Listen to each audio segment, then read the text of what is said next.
Alright, YouTube, I'm back with the part one, man, of Sasuke Jinraiden, man. Prologue, the end of revenge. The drops were falling on my face. It was raining, but I couldn't remember when it had begun. The forest had been swallowed up by black flames. Amaterasu had dyed trees pitch black, burned the birds, carbonized the snakes. Why was such a sight showing in front of my eyes?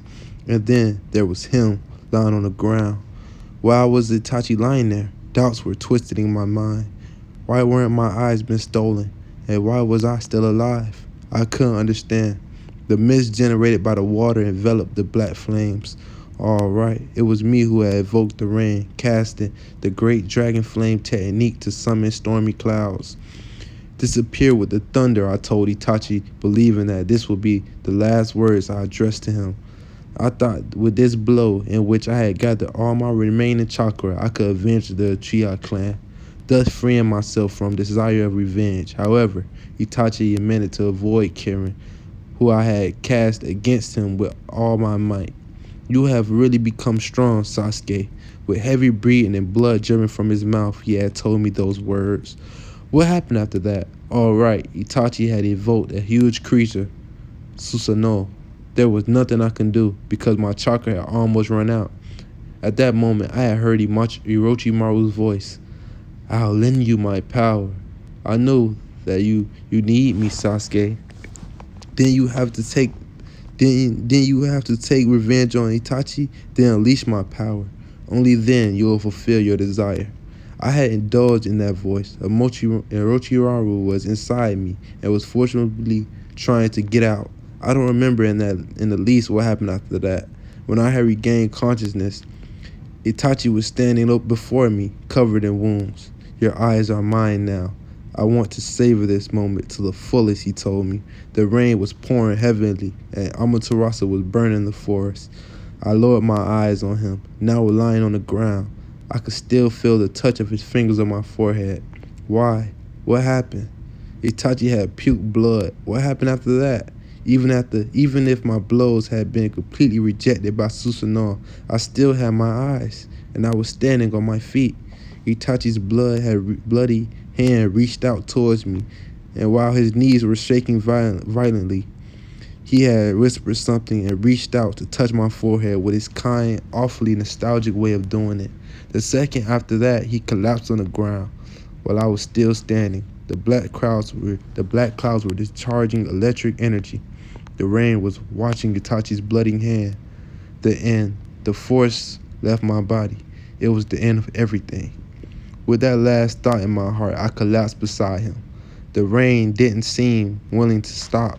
It kept pouring, heavier and heavier. It washed everything. It made the bitterness fade away. It made the hatred fade away. It made everything fade away. Itachi's last word imprinted themselves for eternity on my mind, which was becoming less and less lucid. Chapter 1, A Black Dream. I was standing in the middle of the forest wrapped in night haze. It was completely dark. I couldn't see anything. The red moon towered in the sky, and I felt myself being observed from everywhere. I felt Itachi's presence in the tree crevices, behind the rocks, and the wind that was whispering like a ghost. From the depths of the dark forest, I heard some heavy footsteps coming close, matched with heavy breathing. I tried to flee, but my legs had sunk into the ground and I couldn't move. The mysterious beast that had got to me first gritted his jaws and pounced on me. In response to its attack, I immediately threw a kunai. The moment it was pierced, the body of the creature turned into countless crows that disappeared right after, carried away by the wind. The herd of beasts surrounded me. The phosphorescent and pale bodies looked like floating in the darkness. Why are you following me? Making his way through those creatures, a boy with a slightly blackened mask came forth, walking towards me and answered me, Because you're fleeing. The beast burst out laughing. Do you think that all things that Madara told you about Itachi are true? Said the masked boy. Itachi. Fragments of memories powerfully flew through inside my mind. The rivalry between the clan and Senju, the consequences for the leaf, and the inheritors of the will of Madara, who had deserted the village, the attempted coup d'etat, and then a double agent spy mission entrusted to Itachi. I relived Madara's words. Then the night of his mission came. He brought the mission to completion, but he had made one single mistake. Who was Itachi? For the Leaf, a good spy? For the Uchiha clan, a traitor? For the Akatsuki, a disposable pawn? And then for Sasuke, then for you, Sasuke Uchiha. Enough! Stop it! I don't want to listen to you. Enough! I shouted, covering my ears. The memories of that night surfaced on my mind. The glow of the full moon that was shining in the sky seeped into the dark room. Itachi was there, standing, stained with my father's and mother's blood. If you want to kill me, hate me, just test me, you have to survive like a wrench. Keep running and cling to life, he told me. With my head on the verge of breaking, I crouched into the ground. I couldn't help but think that something important was escaping me. What was it? Why was I still alive? That night I had pursued Itachi, the man who I once considered my elder brother. I was just a brat. I couldn't defeat him for sure. Throwing a kunai at his forehead protector, making it fall to the ground. He tilted up again, and then Itachi is dead. Nobody knows the truth. If the man really were Madara Uchiha, what would he need to have to tell it to you? Maybe because you're a member of the Uchiha clan, said the boy. Some way I brought out my voice. Madara's goal is the revival of the Uchiha clan. Do you really think that? There's more. 16 years ago, Madara managed to take control of the nine-tailed demon, forcing it to attack the Leaf. Madara denies that, but let's assume it was him behind the false attack, and his goal is the revival of the Uchiha. Don't you think it's strange that he revealed to you the truth on Itachi with such a sense of timing, supposing it were true? What do you mean? I mean that probably if he could have revealed it to you long before, said the boy whose pupils were now glinting under the mask. If he had done it, you wouldn't have to fight against Itachi, or at least you would have confronted him in that way. Try to think about it. Itachi willingly let you defeat him for you to become the hero of the village. If Madara's goal had been the revival of the Uchiha clan, he wouldn't have revealed it to you for sure. If you had come to know the truth about Itachi, probably you wouldn't have agreed to take on the role of hero. And yet, if you had become the hero of the village, the revival of the Uchiha clan could have been quickly realized too. That man, however, told you the truth just when you had defeated Itachi. For what purpose? I had a big mess inside my head. I couldn't clearly phase my thoughts. Which is Madara's goal? I asked the boy. The boy voice and Madara's overlap. It's not to protect you, for sure. And it isn't a revival of the Uchiha clan too. The beast burst out laughing again. Why are you saying this? Why? You're full of whys. Answer my question. If Madara only cared about a revival of the Uchiha clan, he wouldn't need to rise up again against the Leaf. It would be enough for him to build a new village along with his supporters. It was just like he said. Why are you explaining this to me? And do you still have whys? Answer. I'm not explaining. Here we are, here.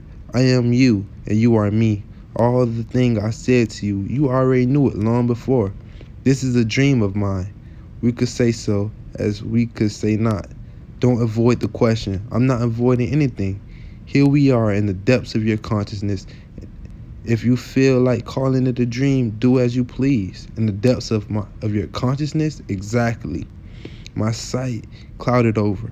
If you are a product of my consciousness, then I could do anything to you, I said, keeping staring at the boy with the mask. With that Sharingan, it's still impossible. What do you mean? Until you understand the world in which we are in, you won't get rid of me.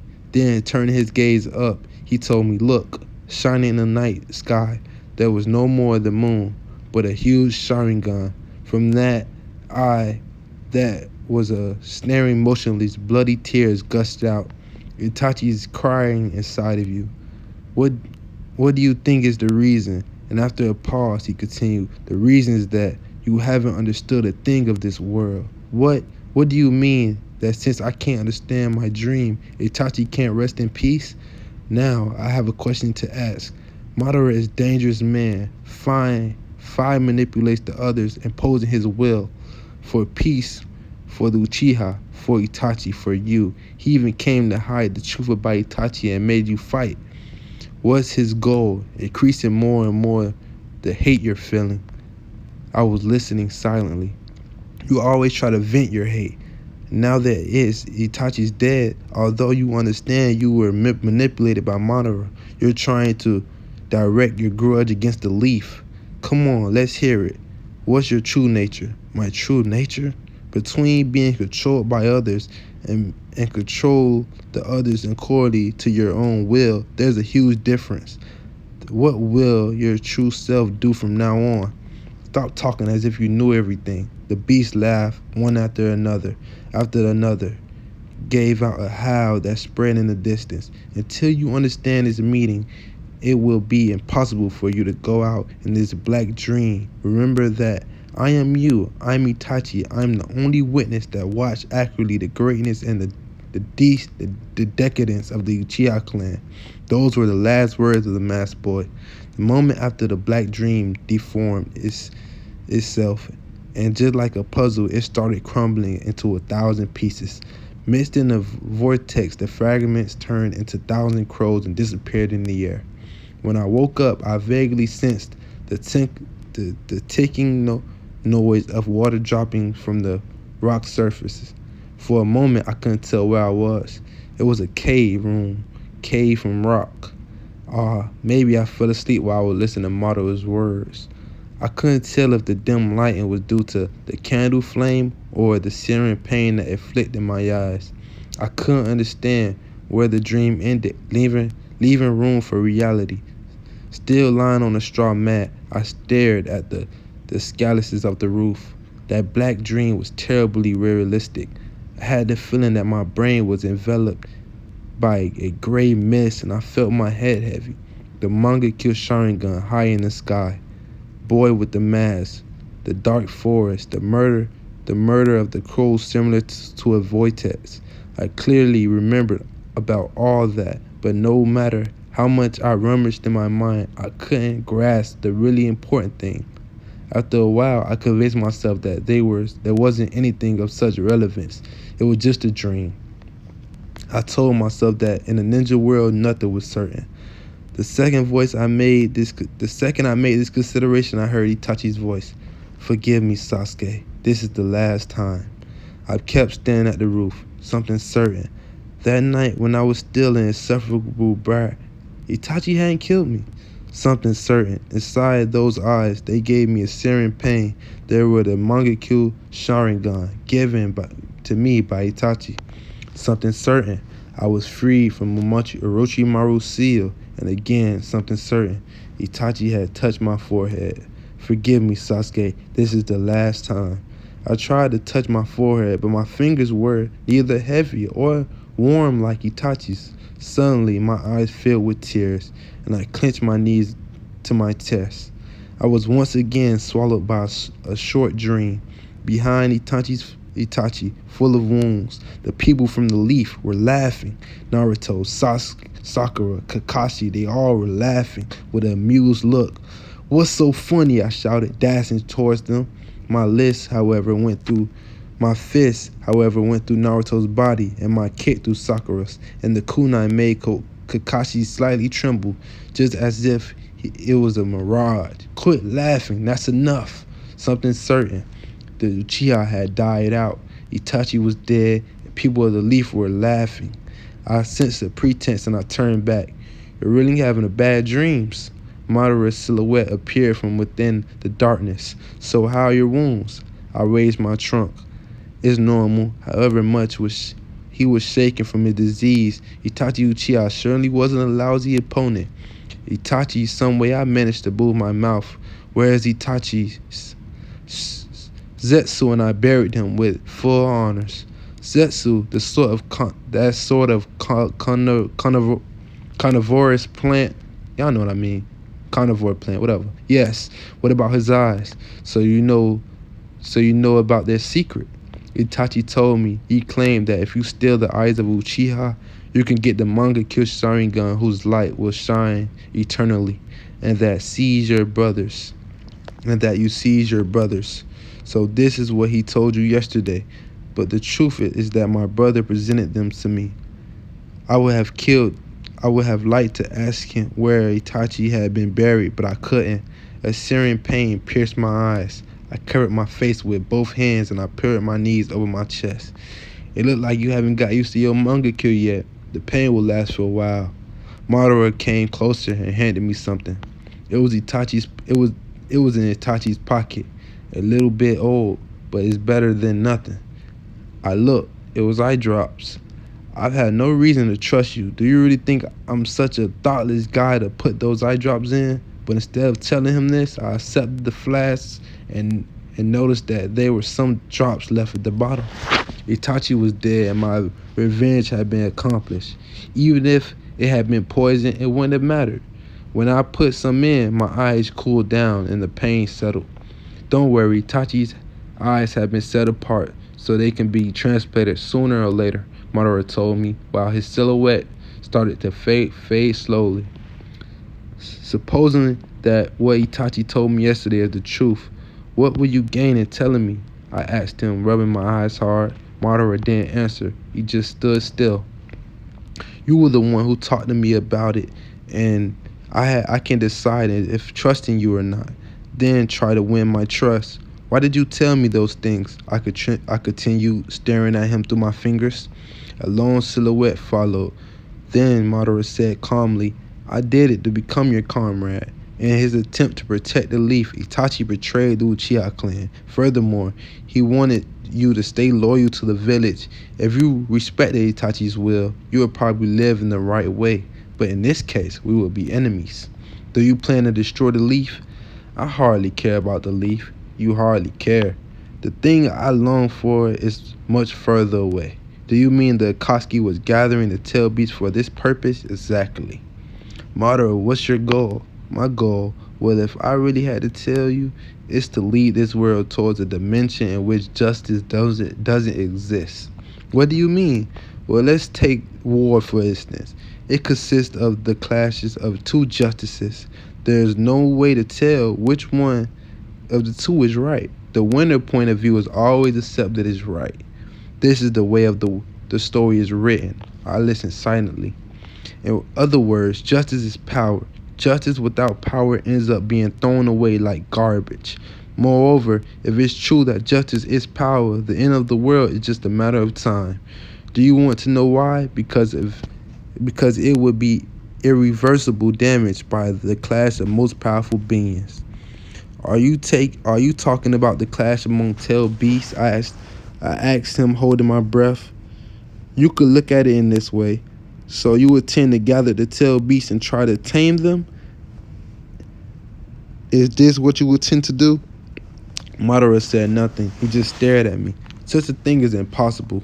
Along with a sigh, I threw out a fatigue that gnawed my body.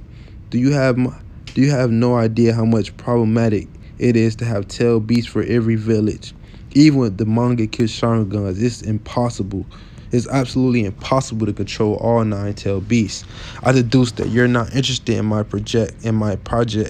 Even if my justice ironically disappeared from this world, the hatred will never disappear from people's hearts. I said with a sneer, does it mean that you want to create a world of hatred alone? Hatred, if we want to talk about hatred, nobody feels hatred more than you do. Say, what do you want? Say what you want. Since we're on the topic, I take this opportunity to tell you a thing. It seemed that Madara was laughing under the mask. Hatred is less harmful than justice. Do you want to know why? Hatred has no object. Justice has an object. Oh yeah, hatred has an object. Justice hasn't. Hatred is honest, while justice is deceitful. There are people who lose their life because of hatred too, but the lives wrecked by the hands of justice are hundreds and thousands, tens of thousands more. My wound started to hurt again, and I felt a huge sense of tiredness, but I had the feeling that I had understood what he had wanted to tell me.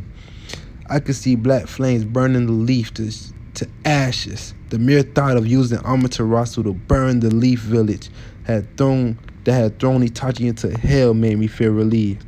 Oh shit, he building that hatred. You don't have to choose at once whether to be my comrade or not. After all, you're a ninja.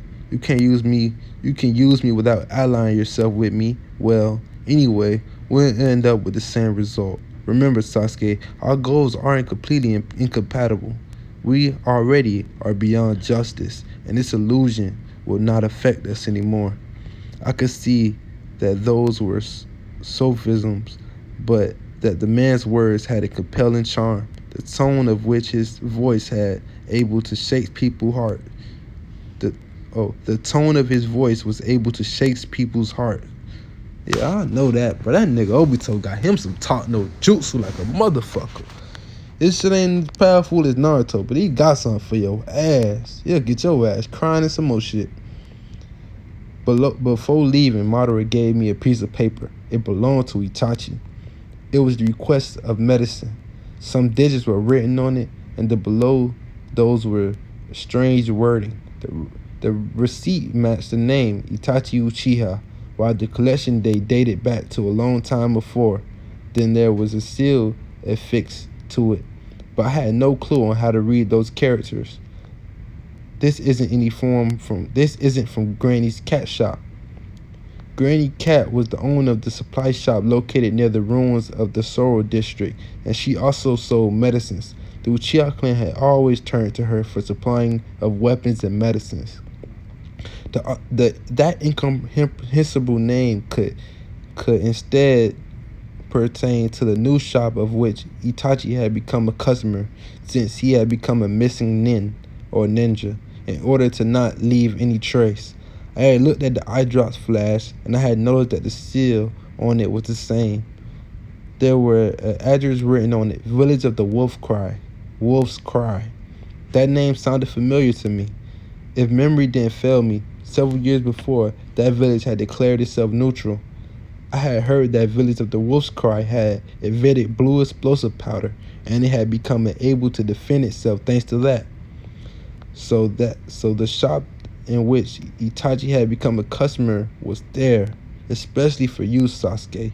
He chose to die, to do it as a criminal, a traitor. But despite everything, he died happy. Worn out by a disease, he felt his death was forthcoming, but he survived, gorging himself on medications. How much had Itachi's disease worsened when he had fought against me? Were his conditions already desperate? Without noticing, I had found myself looking at the back of the paper, my eyes fixed on the word written Itachi handwriting 7. What did that number mean? More than the meaning it could have, it was the number itself that drew my attention. Thinking about it, it rarely occurred to me that see Itachi handwriting, sensing his presence by my side. I spent several times observing that word with the puzzled look. Suddenly, an idea came to my head. Madara's voice echoed in my head. Worn out by disease, he felt the death was forthcoming, but he survived, gorging himself on medications. By going in that strange named place, I probably would discover something about Itachi's disease. If it wasn't deadly in the end, it meant that Madara had lied, and that even if he didn't know a thing about him, he had glorified his death with all those nice speeches just to bring me by his side. If the disease that afflicted him was really that terminal instead, then those words had some truth in them. I laid down on the straw mat again. I closed my eyes. I felt a sense of numbness. My thoughts started to get more and more confused and disappear like smoke. Tiredness had seeped into my bones. I needed rest. Just a little bit of rest. I felt sleep again, but I didn't have a dream this time. Alright, we got that. That's chapter 2.